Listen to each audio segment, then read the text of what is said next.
Bom, pessoal, boa tarde. Já deu 2 horas, então vamos começar. Primeiro, obrigado a todos por estarem assistindo esse webinar aqui com a gente. Então, esse faz parte de uma série de webinars que a Câmara está fazendo agora durante o mês de abril. A gente começou lá dia 1º e a gente vai fazer vários durante todo o mês. Alguns deles já estão no nosso site, então eu convido vocês a depois entrarem no nosso site e verem quais são os webinars que a gente tem programados para todos vocês.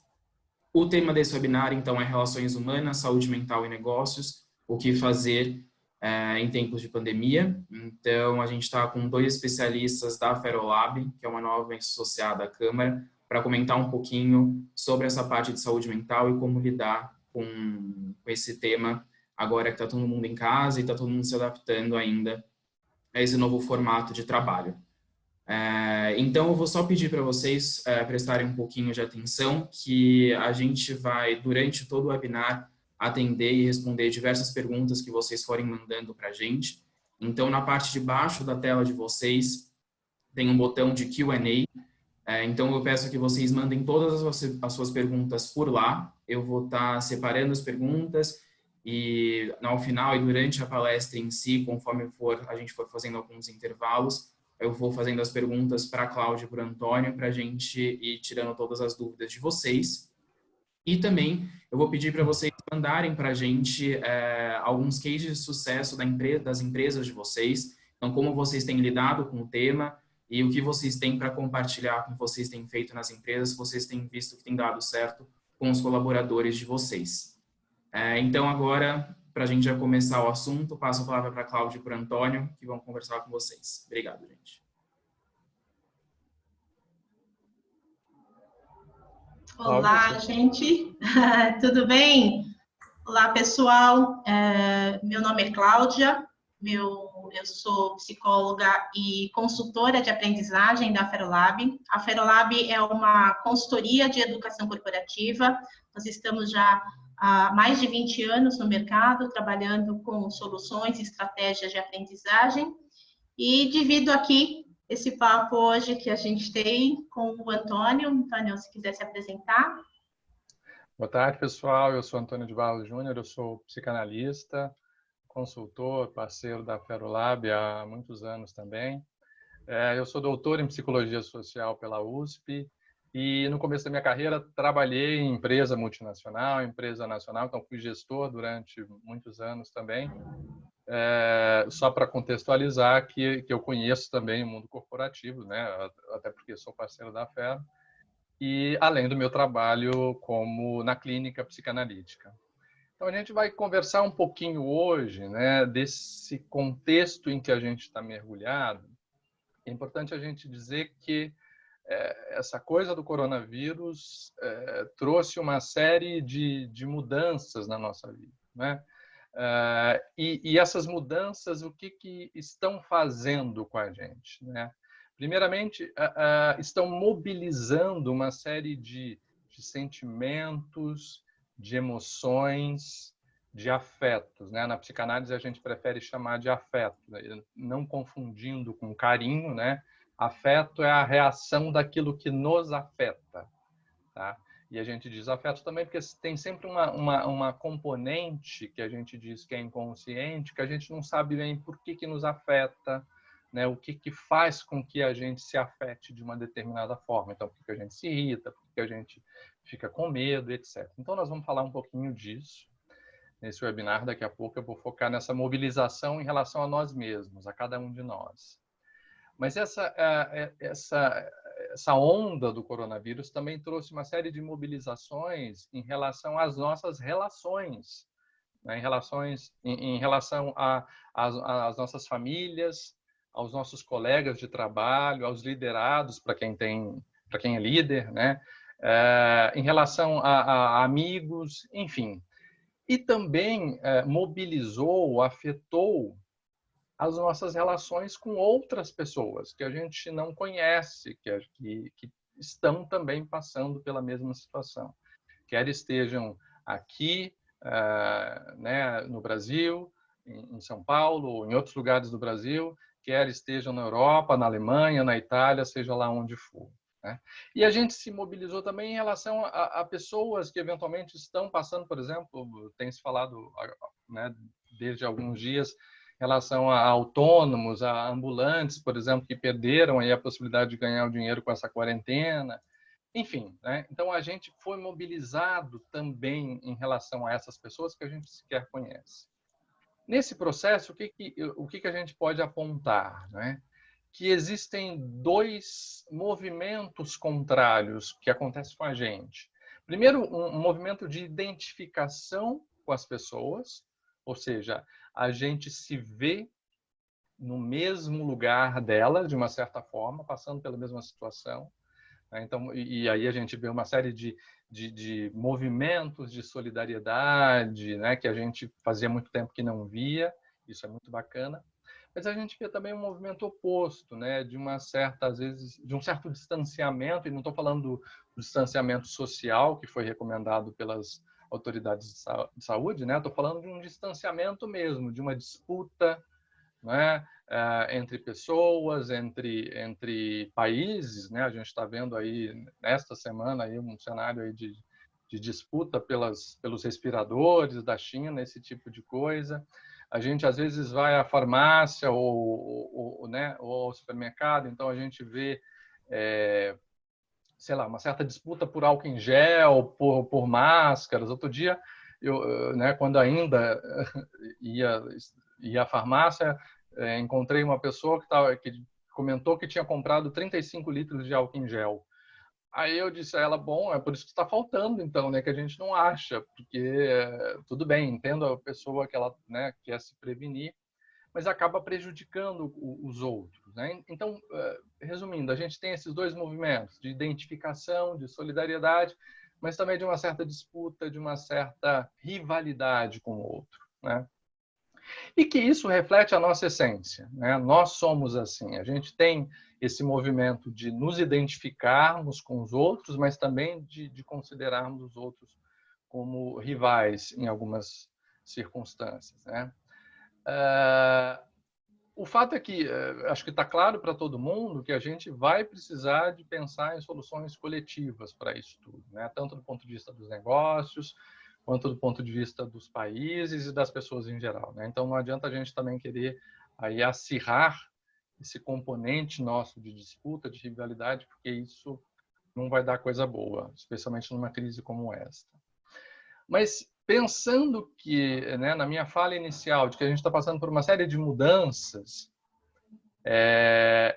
eu me lembrei outro dia de um autor bastante clássico da gestão da mudança no mundo corporativo, que é William Bridges. Eu não sei se vocês o conhecem, que ele diz que, na verdade, a mudança, né, quando há um processo de mudança, existe a mudança que é objetiva. Então, de repente, por exemplo, a empresa mudou o seu sistema operacional, ou então houve uma reestruturação, etc., né? Ou como agora houve uma mudança que estabeleceu-se uma quarentena em determinados estados ou em determinados países. Então, essa mudança é objetiva, não saia de casa, exceto pessoas que trabalham em setores essenciais, né? Essa é uma mudança objetiva. Mas o que o William Bridges fala é que o que de fato é importante nesse processo é a transição que as pessoas atravessam nesse processo, nessa mudança, nesse mudar de chave. Ou seja, a transição é uma coisa subjetiva, é uma coisa que cada um de nós passa de formas diferentes. Então, eu vou só colocar para vocês aqui na tela só o livro do William Bridges, que eu acho que é legal. Infelizmente, ele não tem, pelo menos ao que eu saiba, ele não tem tradução em português, mas o nome em inglês é Managing Transitions, né? Making the Most of Change, ou seja, gerenciando transições e trazendo o melhor delas, né? Da mudança. O nome dele é William Bridges. E o que eu estava falando, que ele coloca, é que quando a gente tem uma mudança, justamente a transição para as pessoas tem um período inicial que é de um certo luto, de um certo dizer adeus ao modo anterior de funcionar, de viver. Ao mesmo tempo, começa, né, o novo que se estabelece, e você tem uma fase de transição. Então, à medida que o tempo passa, né, esse dizer adeus ao modo como funcionava antes, ao modo como vivíamos antes, vai diminuindo, as pessoas vão elaborando isso. Essa zona neutra, que é uma zona de transição, digamos, entre o antigo, entre o passado e o novo e o futuro, vai aumentando até que, finalmente, em algum momento do tempo, a pessoa, então, está na nova fase, no novo modo de funcionar, não é? E o que o William Bridges vai dizer, portanto, é que esse tempo varia de pessoa para pessoa. Então, tem gente que já muda rapidamente e já está no modo novo de funcionar e sem problema nenhum. Outras pessoas vão levar um tempo bem maior, não é? E a gente está vendo, inclusive, no que se refere até a autoridades que a gente tem, né? Então, você tem lideranças que já embarcaram, né, por exemplo, na necessidade do isolamento social e tudo mais, e tem outras que ainda estão relutando. Então, é o tempo delas de entender que algo mudou e que algo é necessário, né? Então, por que eu estou dizendo isso? Que a gente vai ter que prestar atenção, cada um de nós, a que momento a gente está nessa transição. E talvez nesse processo em particular do coronavírus, e o que ele trouxe, né, para as empresas, para as pessoas, para as nossas relações, como eu dizia antes, ainda está sendo estabelecido. A gente ainda não sabe direito o que vai mudar de fato. A gente sabe que já está mudando. Algumas coisas já mudaram. Por exemplo, a gente está tendo esse encontro aqui virtual, né? Normalmente a gente eventualmente teria esse encontro presencial e tal. Tem gente que está trabalhando de casa, tem gente que não, tem gente que, quer dizer, tem gente que né, continua trabalhando, mas tem que usar máscara, tem que se preocupar com a higienização muito mais do que se preocupava antes, etc. Então, a gente não sabe como é que o que vai acontecer, né? Tem muita gente que deve estar, principalmente pensando no contexto das empresas, o que vai acontecer com o meu trabalho, né? Algumas empresas perderam negócios, né? Então tiveram aí uma queda na sua receita. Então, o que vai acontecer com a gente? Vai haver reestruturações, vai haver demissões, a gente sabe que em alguns casos sim, vai haver suspensão do contrato de trabalho, redução de salário, enfim, uma série de coisas. Então, essas mudanças ainda estão sendo desenhadas, porque ninguém sabe direito como lidar com isso. A gente está aprendendo. Por isso que a gente está discutindo aqui hoje. A Cláudia depois vai focar mais nessa parte do negócio, do que fazer com as equipes e nas empresas e tudo mais. E a gente precisa ver, e é isso que eu vou focar, o que a gente pode fazer em relação às nossas emoções, aos nossos afetos, às nossas relações profissionais e pessoais. O que pode acontecer, e talvez tenha acontecido para muitos de vocês, se não para todos, é que a gente tende a aumentar o nosso grau de ansiedade e de angústia. Alguns profissionais de psicologia, de psiquiatria, tomam esses dois termos como sinônimos, ansiedade e angústia. Eu prefiro distingui-los um pouco, né? Acho que tem uma certa diferença, ainda que eles estejam interligados, né? Eu defino a ansiedade como uma certa preocupação exagerada com o que está por vir, com o futuro, né? E, para além dessa preocupação exagerada, uma certa percepção própria de que a gente não vai ser capaz de lidar com isso, de que a gente não tem todas as habilidades ou os conhecimentos necessários para lidar com isso que está por vir.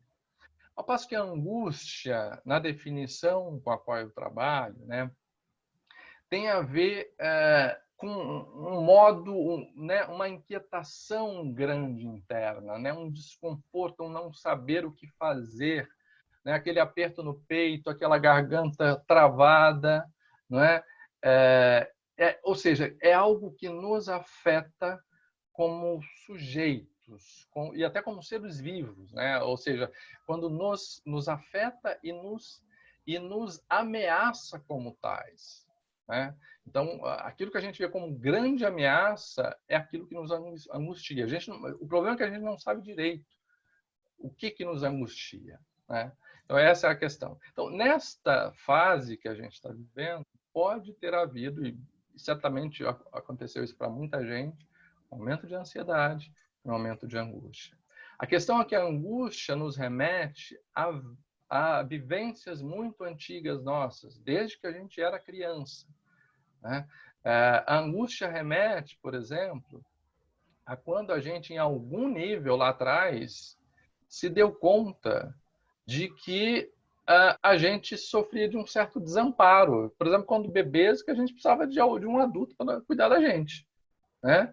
De que depois que a gente não era tudo para o papai ou para a mamãe, de que eles tinham outros interesses, de que eles tinham, por exemplo, um ao outro, né? A angústia de perceber que poderiam acontecer coisas ruins com a gente, de que a gente não era né, aquele ser todo poderoso que talvez quando a gente veio ao mundo no começo a gente possa ter fantasiado. E finalmente, em algum momento, a gente se deu conta de que a gente pode morrer. Então, as angústias que a gente pode estar vivendo agora e deve estar vivendo agora tem a ver com isso, né? Eu vou falar um pouco mais. Então, é bom a gente prestar atenção. Acho que a angústia faz parte do nosso ser, mas é muito ruim senti-la, né? Ninguém gosta. Nossa, que gostoso, estou angustiado. Ninguém fala isso, porque é horrível se sentir angustiado. A gente quer fazer alguma coisa com isso. E, em geral, a gente faz, né? Ainda que seja recomendável que se olhe também de frente a essa angústia, que se tente entender o que ela de fato nos coloca. É importante a gente se dar conta também da dimensão do limite que a gente tem na vida. Acho que esse desamparo que ela nos traz é isso, a gente é desamparado, a gente é limitado em uma série de fatores, né? Então, acho que é importante a gente entrar em contato com isso também. Mas o fato é que, como é muito ruim estar angustiado, podem aparecer ou serem agravados sintomas que tentam deslocar essa angústia para alguma outra coisa. Então, muita gente pode ter sintomas físicos, como, sei lá, gastrite, enxaqueca, erupções na pele, né? Pode ter insônia. Então, são sintomas que tentam, de alguma forma, lidar ou deslocar essa angústia. Outra coisa que pode aparecer ou ser agravado, comportamentos compulsivos. Então, a gente comer demais, beber demais, fazer coisas em excesso. Isso também é um sintoma de que algo não está bem. A gente pode ter pensamentos obsessivos. Então, só pensar, por exemplo, no coronavírus, só pensar em alguma coisa, sei lá, qualquer coisa que esteja preocupando a gente naquele momento. Pode ter gente que começa a ter rituais intermináveis, que de alguma forma são compulsivos também, né? Então, por exemplo, de conferir 50 vezes se trancou a porta de casa quando desceu com lixo, ou se lavar até ferir as mãos. Claro, a gente está num momento em que a gente precisa lavar as mãos com frequência, mas algumas pessoas vão, né, exagerar nessa recomendação e vão se lavar até o ponto de se ferir realmente. E essa questão dessa tentativa de se lavar, ou desses pensamentos obsessivos, né, tem a ver com uma certa angústia do não controle do que está acontecendo, né? Então, para lidar com essa angústia, eu não tenho controle sobre o que aí está, eu preciso fazer alguma coisa, e faço isso obsessiva e compulsivamente, às vezes, né? Podem aparecer, ou de novo, serem agravados, medos específicos que a gente tem, né? Ou que apareceram agora nesse contexto, pensando nas empresas, né? Muita gente pode estar com medo de perder o emprego. E esse medo pode ser real, né? Porque, claro, muitas empresas podem estar pensando, bom, como é que a gente vai lidar com a queda de receita, a queda dos negócios. Mas esse medo de perder o emprego em qualquer situação, independentemente de ser real neste momento, né, recobre uma certa angústia nossa por exemplo, perda da nossa identidade, né? Porque tem pessoas cuja identidade pessoal engloba trabalhar numa determinada empresa, não é? Passa também ou recobre uma angústia de, por exemplo, não ter meios para comer, não ter, né, dinheiro para alimentar a família, e de terminar, em última instância, num caso absolutamente extremo, como os moradores de rua, né? Claro, isso numa situação absolutamente extrema, mas recobre essa angústia, portanto, desse desamparo que a gente vive numa sociedade capitalista em que é necessário dinheiro para se sustentar, né? Para ter acesso aos meios que essa sociedade oferece, além dessa angústia de perda de identidade, né? Pode aparecer, por exemplo, justamente o medo de adoecer, de pegar esse vírus, né? E aí remete a uma angústia de morte, justamente, bom, será que eu posso morrer eventualmente? Será que eu posso perder entes queridos, né? Principalmente quem tem pais, avós, ou mesmo quem não tenha, né? Você pode ter um filho que eventualmente pegue o vírus e tenha um agravamento da doença. A gente está vendo que jovens também podem ter agravamento da doença, é uma doença séria, né? A gente não pode perder isso de vista. E eventualmente faltar UTI, faltar leito, e a pessoa, né, ir a óbito. E esse medo de perder entes queridos tem a ver com uma angústia nossa, de novo, de um desamparo, porque os entes queridos, eles funcionam como uma âncora para a gente, né? Como um alicerce sólido, com quem a gente pode contar, né? De quem a gente precisa da consideração, do carinho, etc. Então, se a gente perde isso, obviamente que a gente fica desamparado. Por isso que quando a gente perde alguém, a gente passa por um processo de luto, né? de dor. Outros sintomas que podem aparecer ou serem agravados, né? A tristeza. É natural que, bom, numa situação como essa, de mudança, eu ficar triste, né? E até, eventualmente, ter algum sintoma depressivo. É importante que a gente distinga a tristeza, que é absolutamente normal na nossa vivência, a gente vai passar por momentos tristes, a gente sempre passa, né? Com quadros depressivos, que aí é quando há uma perda considerável de desejo pela vida, de desejo pelas coisas, né? Então, uma perda de prazer, de interesse pelas coisas. Um humor que a gente chama de humor deprimido, um humor triste, né? Por um período maior, né? Os médicos, os psiquiatras, usando um manual de doenças mentais, o DSM-5, né? Lá diz que se a pessoa fica nesse estado por mais de 2 semanas, então a gente pode considerar que ela eventualmente esteja em um quadro depressivo.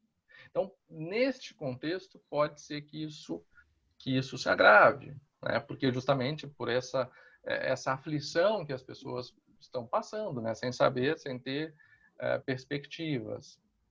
Agora, também tem o oposto, né? Que às vezes pessoas que já estavam deprimidas, de repente, têm até um certo alívio, porque aí não precisam se preocupar em sair de casa, em se levantar para ir trabalhar ou para se encontrar com quem quer que seja, né? Então, pode aí, vamos dizer assim, vivenciar a sua depressão de um modo, entre aspas, mais tranquilo. Então, a gente, né, eu tenho paciente que está nessa situação. Então, por um lado, você tem algum ganho secundário também, né, nesse tipo de coisa. Ou até, por exemplo, quem tem medo de ambientes abertos, de grandes aglomerações de pessoas, né? Quem tem agorafobia, também pode estar se sentindo mais tranquilo neste momento, porque justamente não precisa passar por essas situações. Então, vejo que, como tudo na vida, a gente tem aí seus prós e contras, né? Mas o fato é que... Antônio, posso fazer uma pergunta? Claro, por favor, querido. Pensando em tristeza e depressão, né? Porque tem dias que a gente levanta e trabalha triste, né? Isso acaba não afetando a produtividade, né? Então, você está num dia, aconteceu um fato, né? E você está triste, Mas você levanta, você trabalha, você desenvolve as suas atividades, isso não afeta. A depressão, ela chega a afetar, sim, a produtividade, porque as pessoas não têm ânimo, né, para saírem da cama ou para saírem daquele lugar para atividade. Então, você acha que é um ponto de atenção, né, para todas as pessoas, né, independente do cargo que elas ocupam dentro da empresa, de perceber esse estado dessa pessoa acompanhando o dia a dia dela, acompanhando a produtividade? O que você acha disso? Claro, com certeza. Isso é uma coisa que eu vou falar, não só em relação à depressão, à tristeza, né, essa perda de produtividade, mas em relação a esses sintomas todos, né? Acho que você vai abordar isso mais fortemente quando você for falar, mas uma coisa que eu vou dizer é a gente precisa estar atentos a cada um de nós, a como é que a gente está se sentindo, e quem tem equipe, quem tem colega, etc., no trabalho, prestar atenção como é que estão essas pessoas. Então, acho que você vai trazer isso, né, Claudinha? Mas são as equipes pensando na empresa, né? Estar atentos e estabelecer uma comunicação com alguma frequência para que as pessoas possam falar, inclusive, como é que estão se sentindo. E se perceber que está havendo alguma queda nessa produtividade, opa, tá tudo bem? Como é que você está se sentindo? Acho que é fundamental isso. Você traz um ponto que é super importante mesmo, né? Outro sintoma, né? As pessoas podem estar se sentindo mais sozinhas, né? Quem mora sozinho e de repente está aí no isolamento social pode agravar, né? Ou vir à tona essa sensação de solidão. Então, aí pensando nisso que você acabou de falar, né, Cláudio, que eu acabei de mencionar também, é importante manter o contato com as pessoas, com colegas de trabalho, com familiares, com amigos. Então, acho que a tecnologia é uma grande aliada nesse momento, né, de possibilitar encontros virtuais, conversas, happy hours. Então, fazer lanches juntos, almoçar juntos, né, botar o computador, o celular ali à mesa, e conversar, trocar ideias sobre isso, né, seja lá o que for, acho que é super importante nesse momento. Outros sintomas que podem acontecer, que muita gente deve estar sentindo em algum momento, a irritação e, eventualmente, conflitos interpessoais. Em casa, por exemplo. A gente não estava acostumado a ficar 24 horas com as pessoas na nossa casa. Então, é normal, vamos dizer assim, que surja algum tipo de irritação, de conflito, né? Que isso se agrave, que vem, às vezes, alguma coisa que já estava latente, que já estava ali adormecido, digamos assim, de repente emerge, né?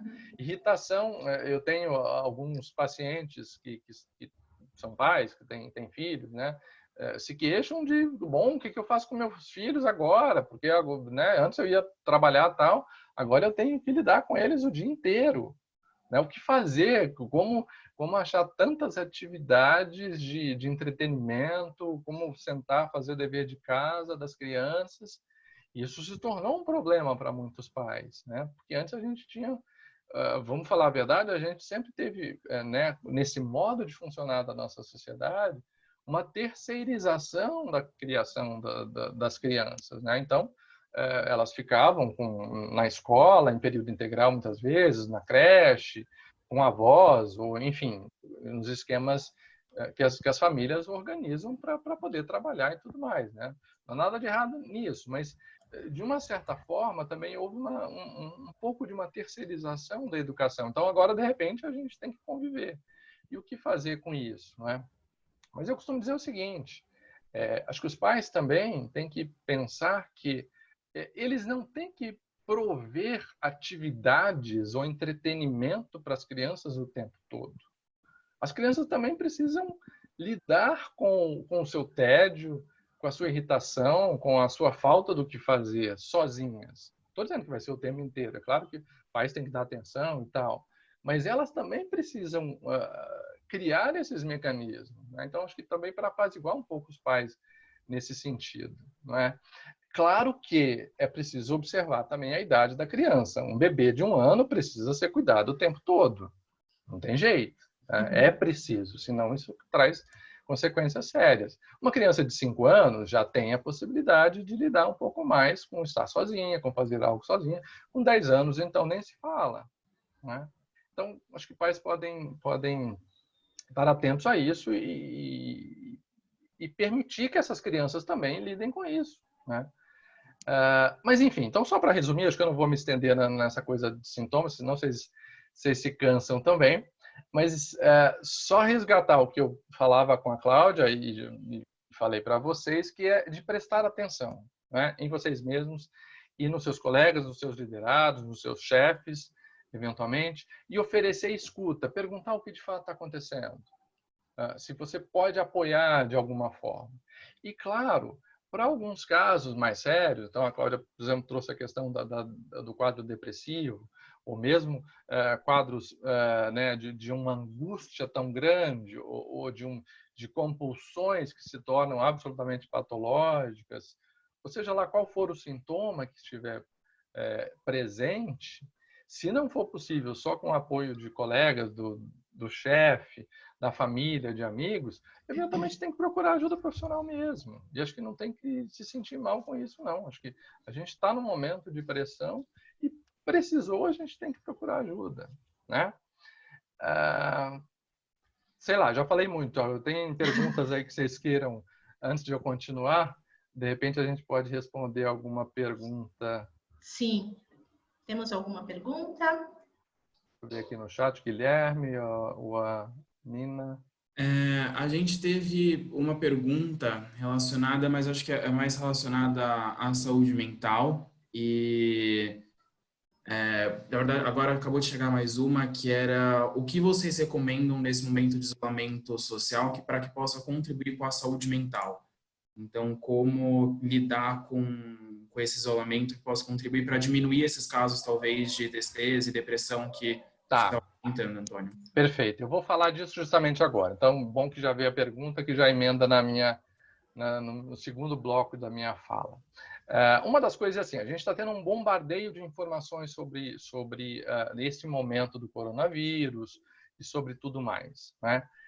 Acho que é importante a gente se informar, saber o que está acontecendo, mudanças na legislação, por exemplo, que impactam as empresas, a todo momento estão saindo novas medidas, então é importante estar atento a isso. Mas é importante também que a gente perceba que estar o tempo todo ligado nessas notícias, nessas informações, tende a aumentar a nossa angústia. Então, talvez limitar um pouco o acesso a isso em algum horário do dia. Eu, por exemplo, tenho visto notícias apenas à noite, só no final do dia que eu vou ligar a TV, eu vou entrar em algum portal de internet para ver as notícias do dia. Então, isso pode ajudar, tá? Porque tem gente que fica ligado e recebe notificações de 3 ou 4 jornais, liga a TV, liga a internet e e-mails da empresa. Então, a pessoa vai entrando numa angústia, numa ansiedade que vai se tornando insuportável. Então, tenta se isolar um pouco disso. Essa é a primeira recomendação. A segunda recomendação também é assim, compartilhe notícias e informações com amigos, com colegas de trabalho, com familiares, etc., que você julgue que de fato sejam relevantes e que não vão aumentar desnecessariamente a apreensão, a angústia dessas pessoas, né? Essa é outra questão. Super importante também ler e compartilhar notícias que também são boas, conquistas, pequenas vitórias, né? Eu mencionava outro dia que eu descobri um site que eu achei bem bacana, que eu não conhecia, que é Razões para Acreditar. Perfeito. Então, procurem esse site depois, que é um grupo que se formou e que compartilha notícias boas, avanços que têm acontecido, iniciativas de solidariedade, né, pesquisas que estão gerando algum resultado, inclusive no que se refere à pandemia, etc. Então, eu acho que vale a pena a gente também se imbuir, ou beber dessas fontes de notícias mais positivas, né? Porque só ficar no trágico, no drama, ninguém aguenta. De fato, todo mundo adoece daí. Então, é preciso também dosar. Não é agora ser aquela coisa poliana que você só vai ver notícia boa. Não acho que seja isso. Acho que, né, você tem dois lados sempre da coisa e é importante estar informado também. Mas é não só focar nessa parte negativa.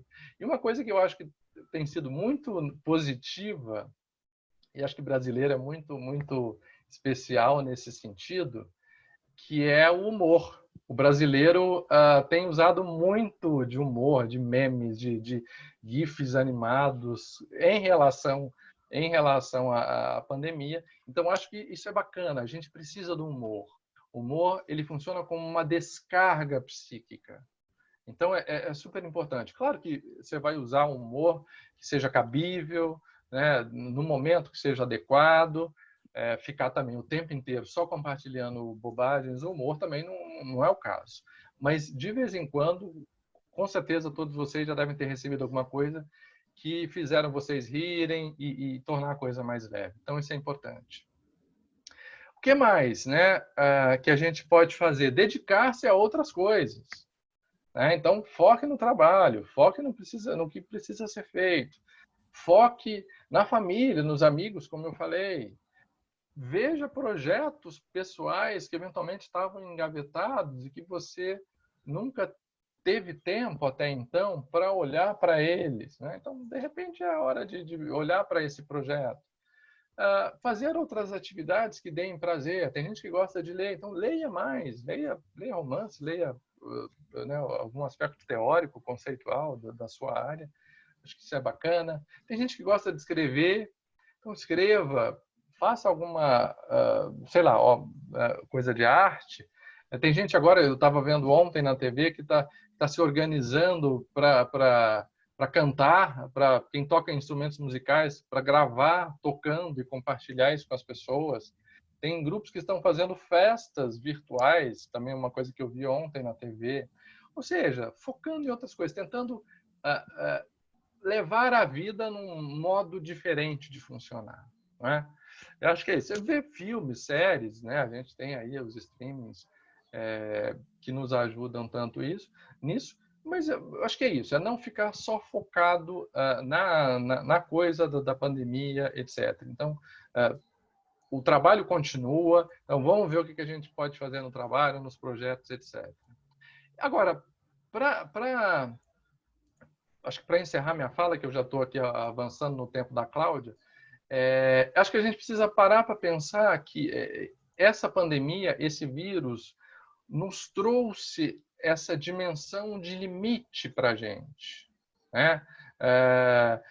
Então, eu acho que a gente tem a oportunidade de pensar por que a gente fazia tudo que a gente fazia, do jeito como a gente fazia, no ritmo que a gente fazia, esse ritmo alucinado, né? Essa busca quase obstinada por produtividade, mas é aquela produtividade que é assim, não para.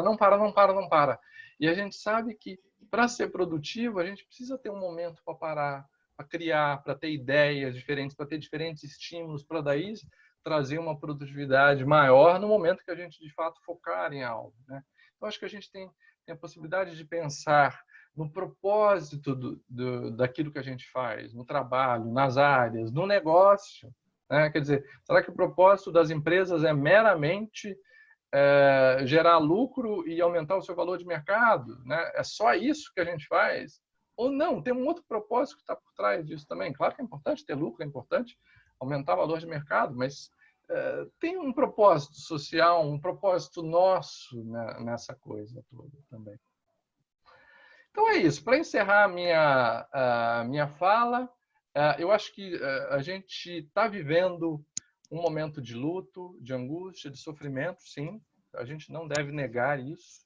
Mas também a gente está vivendo um momento, uma possibilidade de nos reinventarmos como funcionários de empresas, como família, como amigos, como negócios, né, como áreas. Né? Então, tem uma série de negócios aí que estão tendo que se reinventar. A educação, por exemplo, está tendo que se reinventar. Restaurantes estão tendo que se reinventar. E assim, o varejo está tendo que se reinventar enormemente. Né? E acho que a gente tem a possibilidade de nos reinventarmos como seres humanos. Acho que é isso que eu queria falar. Vamos ver as questões. Acho que a Claudinha Fala agora. Vou começar a falar um pouquinho com vocês. Bom, a minha experiência, né, na Ferolab, eu venho trabalhando com vários clientes, né, pensando sempre em aprendizagem. E o que eu quero compartilhar com vocês hoje é a aprendizagem social. O quanto que a gente vai aprender com o outro, né? Acho que esse é o grande desafio para esse período que a gente está vivendo. Então, eu fiquei pensando, né? Estava me preparando para essa conversa de hoje, e aí, acho que a primeira coisa, né, que essa pandemia trouxe foi retirar, né, essa porta que a gente tinha, que dividia a nossa vida profissional da nossa vida pessoal. Era quando a gente chegava dentro da empresa. Então, a gente tinha a ideia de que, nossa, meus problemas pessoais ficam lá fora, né? E agora eu estou trabalhando. Quando eu chego em casa, meus problemas do trabalho estão lá na empresa e agora eu sou essa outra pessoa. E nunca foi isso, sempre foi uma inverdade, porque a gente, quando está, né, em qualquer um desses lugares, a gente está vivendo, e não existe vida profissional e vida pessoal, existe vida, né? E aí, com todas essas mudanças, né, com toda essa mudança de estilo, né, de trabalhos remotos, a gente deixa de sair de casa e vai para o escritório. A gente tem visto muito nos nossos clientes que as pessoas estão trabalhando de casa, né, exceto algumas pessoas que precisam, né, sair para irem trabalhar. Mas, primeiro, acho que acabou, né? Essa porta imaginária, ela não existe, né? E com isso, a gente também tem outros desafios, né? Porque é o desafio, o que a gente vai fazer, né?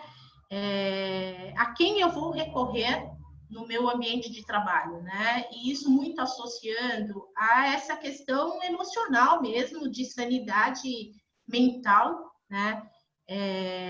Como que as coisas acontecem. Então, o que a gente viu, né? E a gente está percebendo por essa troca com pessoas, né? No nosso dia a dia, nas nossas conversas, nos nossos projetos, é que, primeiro, a gente tem que se organizar, né? Então, a gente tem que se organizar. A gente tem que organizar o momento que a gente vai trabalhar e o momento que a gente vai parar de trabalhar também. Os momentos que a gente vai parar para um café, o momento que a gente vai parar para almoçar e o momento que a gente vai parar para dar atenção para os nossos filhos, né? Ou para alguma questão pessoal. Isso é fato. Então, primeiro, a gente precisa ter essa organização. E essa organização, ela se torna um ritual, né? Como disse o Antônio anteriormente, que momento que eu vou parar para ler uma notícia, né? Que momento que eu vou conversar com os meus amigos, que horário que eu vou compartilhar, né? Tudo que eu estou vendo. Então, essa organização, ela vai nos ajudar também a como lidar, né, com esse momento, como que a gente vai gerir essa crise, porque é uma crise que ela está inerente a qualquer pessoa, a qualquer posição dentro de uma empresa. Seja uma posição de liderança, seja uma operação, seja uma atuação mais transversal, seja uma atuação mais operacional, independe, né? Então, o que a gente traz também como uma necessidade, né, para esses dias, o que a gente precisa fazer? Primeiro, é estreitar as nossas relações humanas, né? E dentro do ambiente de trabalho, pensando no trabalho remoto, então, no dia a dia, o que a gente fazia? Ou você estava ali do lado do teu amigo e você levantava e ia trocar uma ideia, ou você trocava muito WhatsApp, né? Então, as mensagens escritas, a gente era muito bombardeado, não que a gente não seja agora, né? Mas a gente pode fazer uma mudança de se aproximar mais do outro, né? E de não ser uma tela de um celular, né? Não ser uma tela de um computador, né? A gente pode estreitar isso por meio de uma videoconferência, né? Você pode, numa situação, quero falar com uma pessoa, eu entro no Skype, entro no Teams, entro em qualquer outra ferramenta e ligo a minha câmera, né? Porque acho que já é o momento de você se aproximar do outro, né? De ouvir genuinamente o outro, né? Ouvir o que ele tem para dizer, quais são os planos, quais são as atividades, né? O que ele está fazendo, se ele precisa de alguma ajuda. Então, essa seria uma sugestão da gente olhar mais no olho do outro, né? E mesmo que seja por meio de uma câmera, né? Essa câmera, ela vai nos ajudar, ela vai nos aproximar e a gente vai realmente ver se aquela pessoa, se ela está bem ou se ela não está bem naquele momento, né? Então, uma mudança, né? Acho que são essas conversas que a gente mandaria, né, anteriormente por uma mensagem. É claro que algumas são necessárias, é uma mensagem, você trata rapidamente aquilo, mas quando você tiver essa possibilidade, que você mande ou uma mensagem de voz, ou você faça uma ligação, né, como era anteriormente. Antigamente a gente ligava para as pessoas, né, eu vou te ligar. Então, agora a gente tem que voltar, né, eu diria que a gente dá, não seria passos para trás, né, seria alguns passos para o lado para a gente voltar a estar mais próximo do outro, né, e ouvir as necessidades do outro. Outra coisa que eu queria trazer para vocês e que o Antônio trouxe é que pensando no ambiente de trabalho, quando a gente pensa em propósito, né? É o meu propósito de trabalho. Por que eu estou nessa empresa, né? Para que eu estou nessa empresa e o que eu estou fazendo, né? Então, é o que, o para quê e por quê. Quando você revive, né? E quando você olha para esse lugar que você está hoje e você consegue rever e encontrar o propósito, né?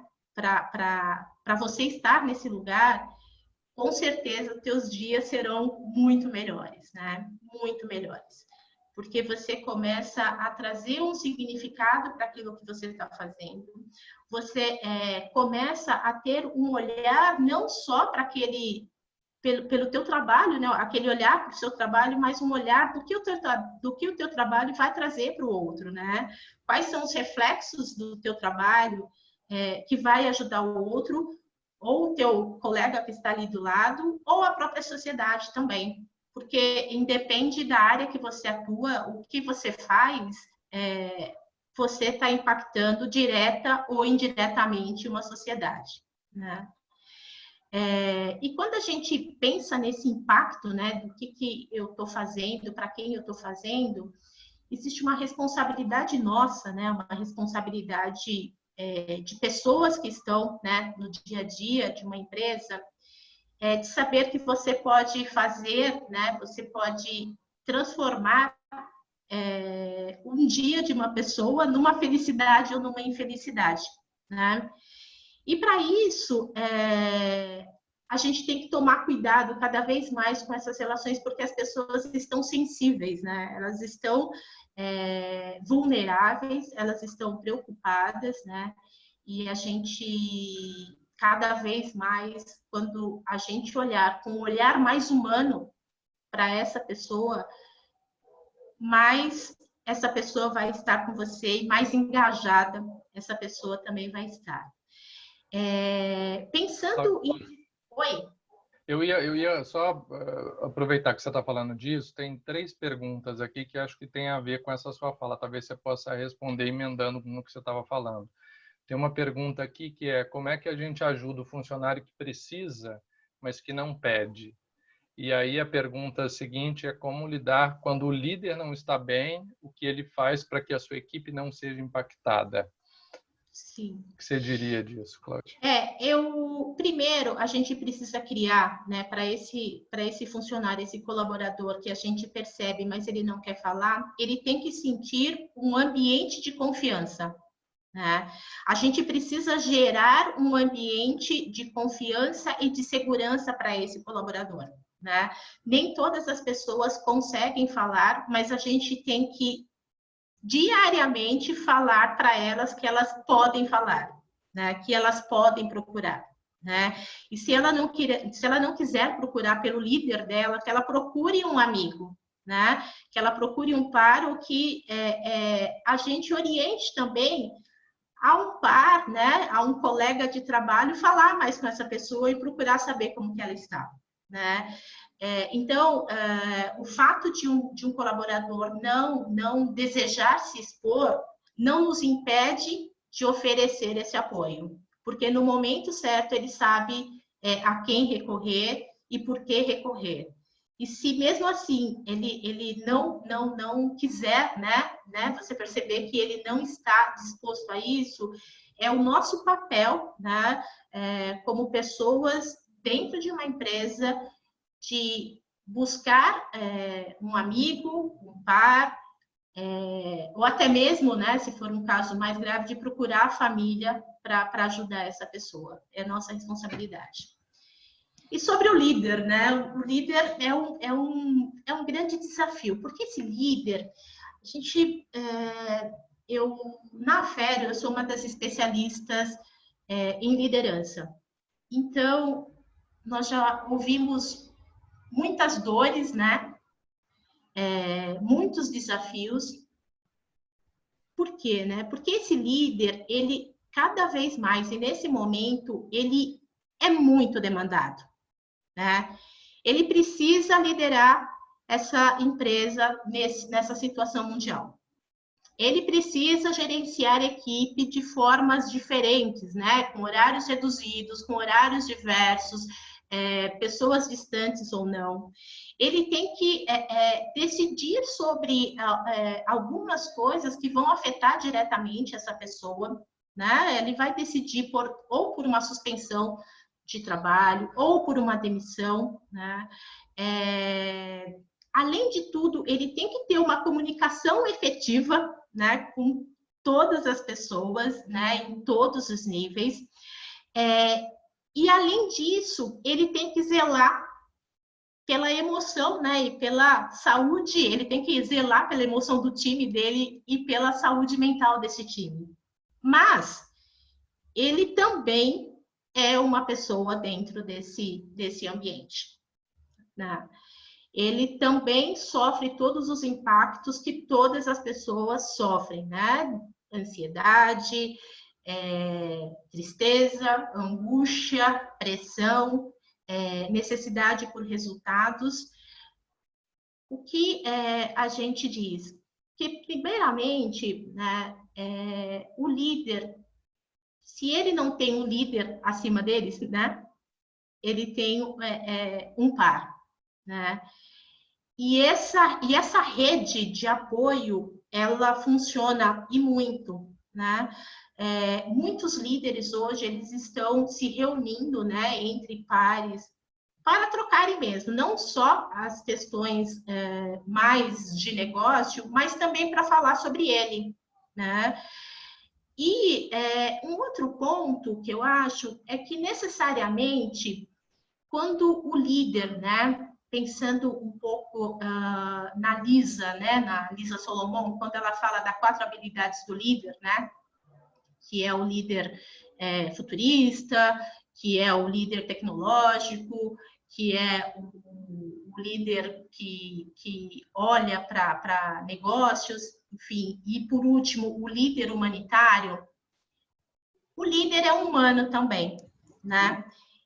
E ele, como qualquer ser humano, ele precisa e deve ser transparente, porque quando ele é genuinamente humano, para a equipe dele, a equipe vai entender os momentos, a equipe vai apoiá-lo, porque nem sempre você precisa estar num patamar diferente do outro, né? E quando você olha, né? Quando eu olho para um líder meu, numa experiência que ele não está bem naquele dia, eu vejo que ele é tanto humano como eu, né? E isso, com certeza, não vai gerar nenhum impacto para o resultado, mas sim empatia. E acho que na pior das hipóteses, se ele está mal e sentindo que não tem o apoio dos pares, do seu próprio líder, né, mesmo que se mostre aí de uma certa vulnerabilidade, como você disse, né, Cláudia, a transparência do Sim. que ele está sentindo para a equipe, isso eu acho que sim pode funcionar como uma rede de apoio, é procurar ajuda profissional também. Acho que a gente tem que ver tem que ver os nossos limites. O líder não é diferente de todos os outros, né? Então vai haver situação em que ele também precise de falar de fato de si de uma forma muito mais aberta do que seria possível, por exemplo, de falar com a equipe, né? Sim, com certeza. Rapidinho, Claro. só porque a gente teve ainda algumas perguntas em relação à liderança em si.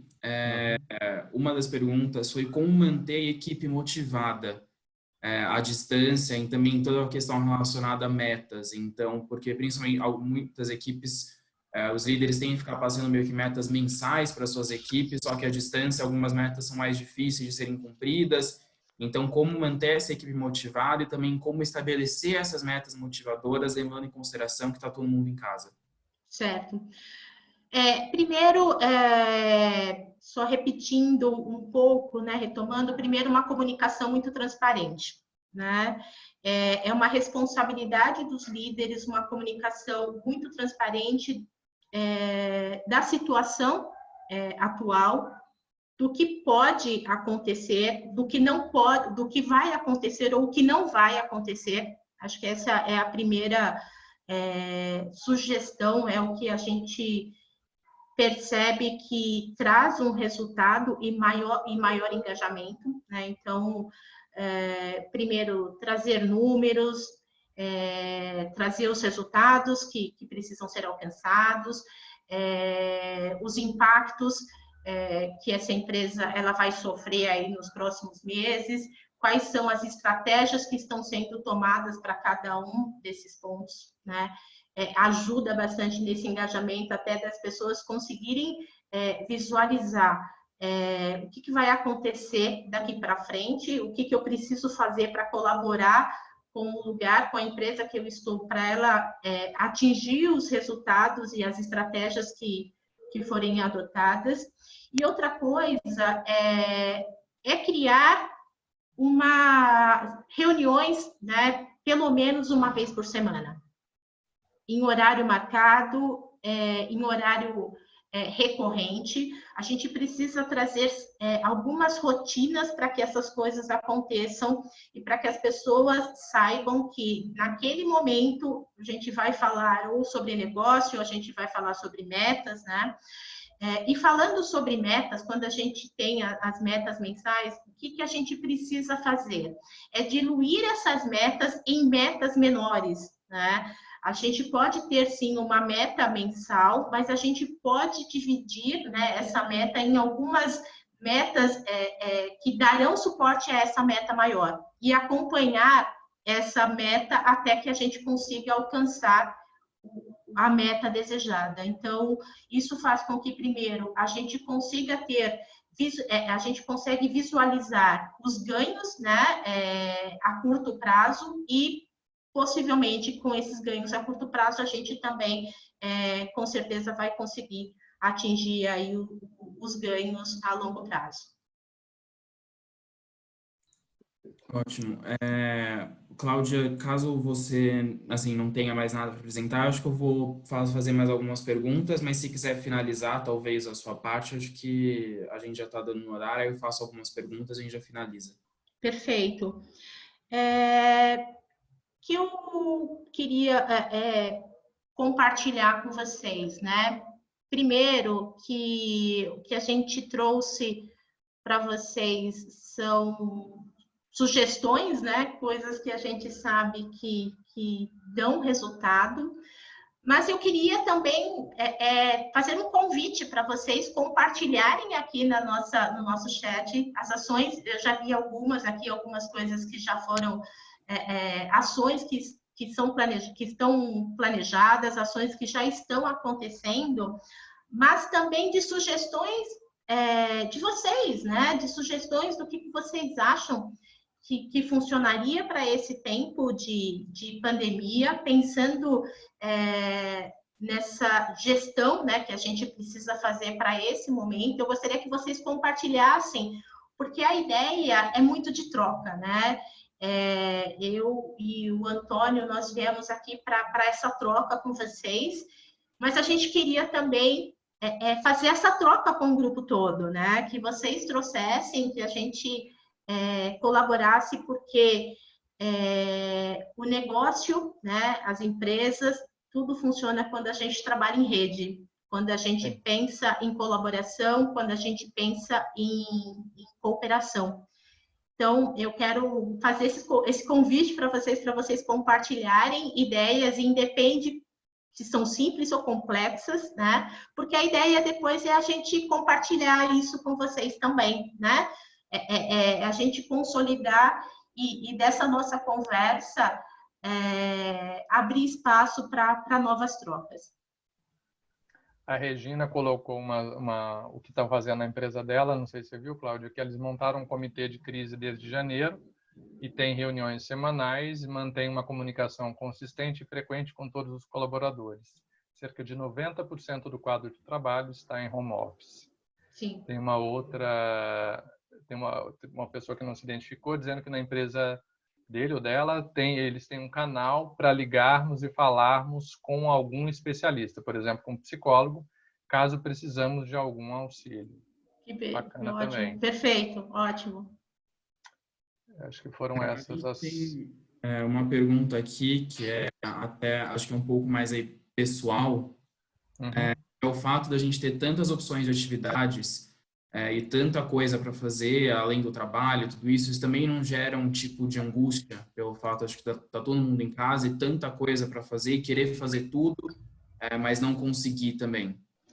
Claro, com certeza, né? Ou seja, às vezes, na verdade, essas múltiplas possibilidades certamente são angustiantes também. Então, acho que é parar, pensar, não, peraí, mas eu não preciso fazer tudo, né? Não é porque tem um monte de atividades que eu posso fazer, eventualmente, que eu preciso fazer tudo. Então, acho que também este momento, porque a gente está passando, é um momento também de se recolher um pouco.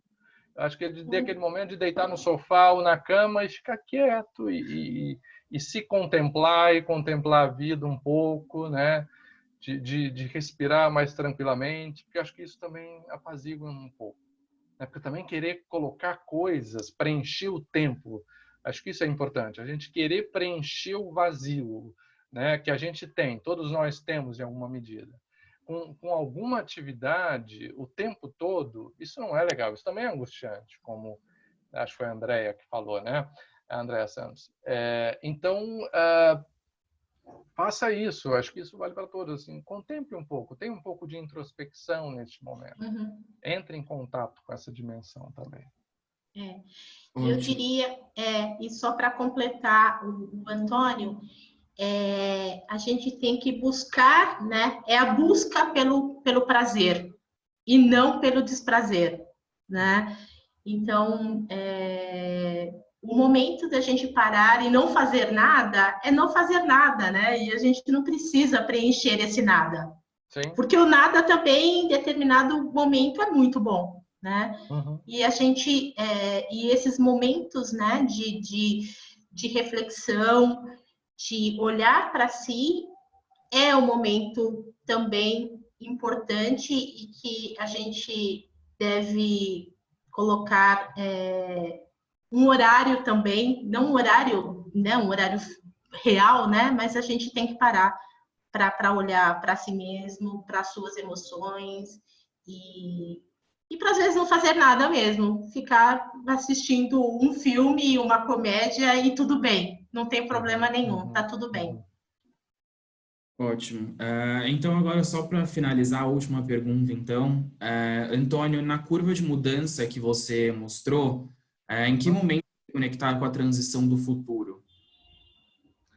Na verdade, naquela curva, o que acontece? Você tem a mudança, né? Então o futuro ele já está dado. Então houve a mudança, por exemplo, estamos no meio de uma crise, né, ligada a essa pandemia. Então estamos, por exemplo, trabalhando de casa, estamos em isolamento social em alguns tipos de negócio, né? Então isso aconteceu.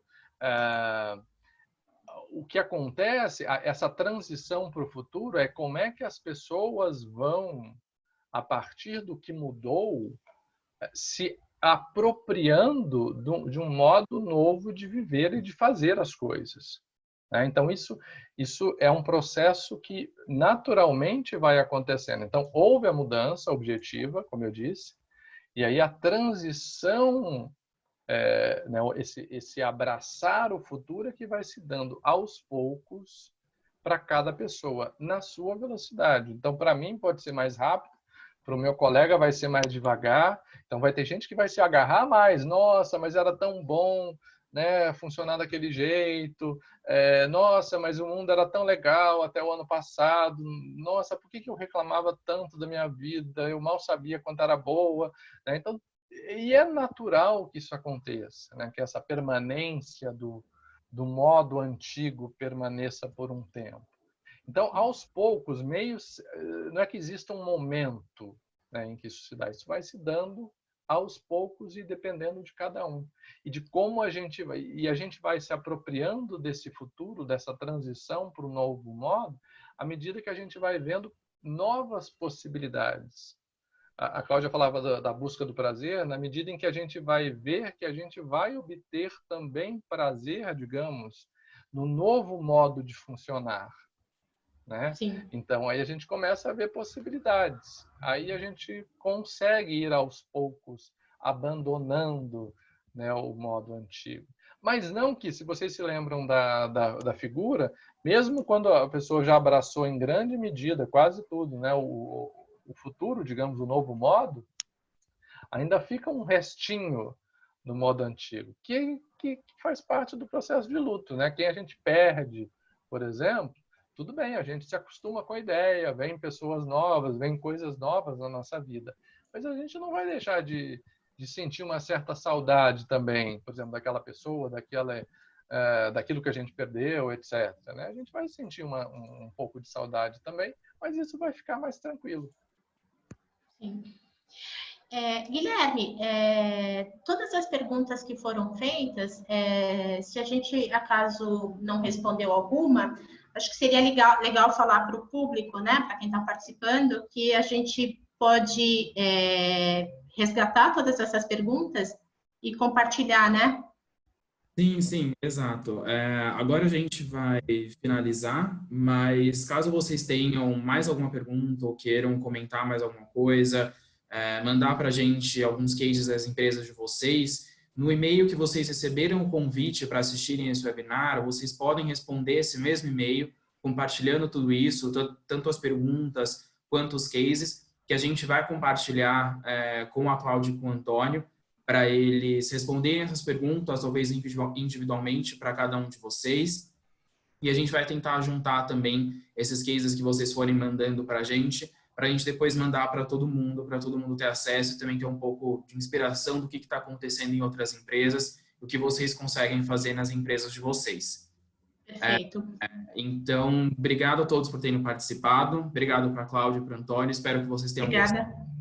E Obrigado. a gente tem a gente vai ter muitos ainda webinars acontecendo em abril.